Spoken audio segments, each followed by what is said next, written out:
ભગવાન જગન્નાથ ભગવાનના મંદિરે, કૃષ્ણ સ્વરૂપ ભગવાન જગન્નાથના મંદિરે અમે આજે ગીતા જયંતિ છે એટલે ભગવદ્ ગીતાજીનું પૂજન કર્યું, પાઠ કર્યા અહીંયા અને બધાએ આરતી ને સત્સંગ ને બધું કર્યું. આજે ભગવાન કૃષ્ણએ અર્જુનને કુરુક્ષેત્રમાં ગીતા જ્ઞાન આપ્યું હતું. જ્યારે મહાભારતના યુદ્ધ વખતે અર્જુન વિચલિત થયો કે માધવ હું યુદ્ધ નહીં કરું, કારણ કે સામે બધા મારા સગા છે, હું કોની સામે લડું, મારે કે સંન્યાસ લઈ લેવો છે, કે હું સંત જોગી બની જાઉં, કે મારે યુદ્ધ નથી કરવું, હથિયાર કોની સામે, બધા મારા કાકા બાપા ભાઈ બેન બધા છે કે. ત્યારે ભગવાન વાસુદેવે તેને જ્ઞાન જે આપ્યું, ભગવાન શ્રી કૃષ્ણના મુખેથી જે વચન નીકળ્યા એ આપણે આજે ગીતા સંદેશ તરીકે દુનિયામાં પ્રસરિત છે. અને દરેક આપણે ગીતા જયંતિ આજે અમે ઉજવીએ છીએ અને કોઈ ગ્રંથોની જયંતિ નથી ઉજવાતી, રામાયણ છે, મહાભારત છે, પણ ભગવાન વાસુદેવના મુખ્યથી ઉત્પન્ન થયેલા વાણીને આપણે ભગવદ્ ગીતા સ્વરૂપ આપ્યું છે. અને ગીતાજી છે એ કર્મ, ધર્મ અને મોક્ષનું ફળ, મોક્ષને શીખવનારી છે.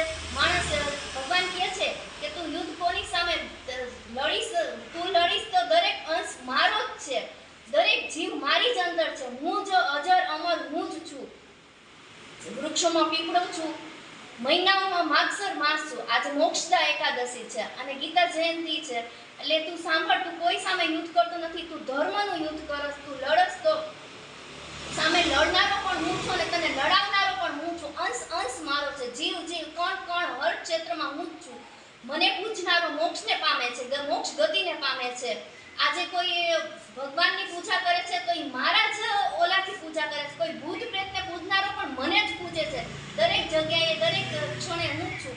મારે કોઈ સુગંધની જરૂર નથી, વસ્ત્રની જરૂર નથી, કે મારે કોઈ પ્રદક્ષિણાની જરૂર નથી, કારણ કે સર્વવ્યાપી તો હું છું. કોની પ્રદક્ષિણા મનુષ્ય કરે છે? હું જ ખુદ સુગંધ છું. તો આપણે એને શું ભગવાનને અત્તર કે સુગંધિત દ્રવ્યો ચડાવશું? ભગવાન કહે છે કે સમગ્ર સૃષ્ટિ જ હું જ રચાયતા છું. અને તું કે તું તારું કર્મ કર, ફળની અપેક્ષા ન રાખ. તારું તે આજે જ્ઞાન, તે શસ્ત્ર યુદ્ધ શીખ્યું છે તો તે સંન્યાસ લેવા માટે શીખ્યું છે કે આ ધર્મનું યુદ્ધ છે. તું યુદ્ધ કર અને તું તારું કર્મ કર. ફળની હાર જીત પછીની વાત છે. તું તારું કર્મ કર. અને જ્યારે માણસ કોઈ મુશ્કેલીમાં હોય છે ત્યારે ખાલી ભગવદ્ ગીતાનું કોઈ બી પાનું ઉઘાડે છે ને તો ત્યારે એનું મુશ્કેલીનું સમાધાન ગીતાજીમાં જો સમજે ને તો ગીતાજીમાં દરેક મુશ્કેલીનું સમાધાન છે. આજે મનુષ્ય દુઃખી થાય છે, મોહને હિસાબે દુઃખી થાય છે કે એને હોય છે કે ભાઈ આ મારું, ઓલા મારા છોકરા, ઓલા મને હેરાન કરે, કોઈ બીજાના દુશ્મન થાય છે. પણ આપણે લઈને શું આવ્યા હતા? કાંઈ લઈને આવ્યા નથી, નિર્વસ્ત્ર આવ્યા હતા અને જ્યારે મળશું ત્યારે પણ નિર્વસ્ત્ર જ મરવાના છે. આજે જમીન ઝઘડા માટે બધાય ભાઈઓ છે કે દુશ્મનો બધાય થાય છે, પણ એકબીજાના આગલા પાછલા કર્મને હિસાબે જ એકબીજાને મળે છે. એટલે કોઈએ આપણે સાર કહેવાનો એ થાય છે કે કાંઈ આપણે લઈને આવવાના નથી અને કાંઈ લઈને જવાના નથી. એટલે પ્રેમથી સંદેશ માત્ર એટલો જ છે કે પ્રેમથી રહ્યો. આજે સિકંદર હતો, એને આખી દુનિયા જીતવી હતી, આખી દુનિયા ઉપર રાજ કરવું હતું. એક સંતે એને કીધું કે તું દુનિયા જીતી લઈશ પછી શું કરીશ, તારો મોહ તો સમાપ્ત થઈ જશે.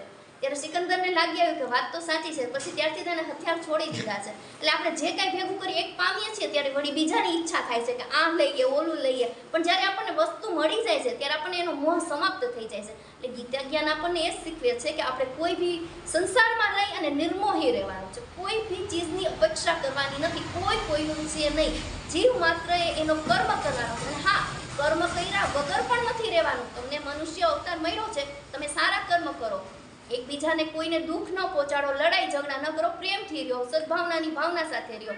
આજે તમે કોઈનું હૃદય તોડો છો, કોઈની આંખોમાં આંસુ આવો છો તો તમારું ખરાબ કર્મ તમે ઉત્પન્ન કરો છો. માટે હંમેશા બીજાના હૃદયમાં આપણે બીજાના હોઠની મુસ્કાન બનીએ, કોઈની ખુશીનું કારણ બનીએ. બસ આ જ કહેવાનું તાત્પર્ય થાય છે. રાધે રાધે. રાધે રાધે.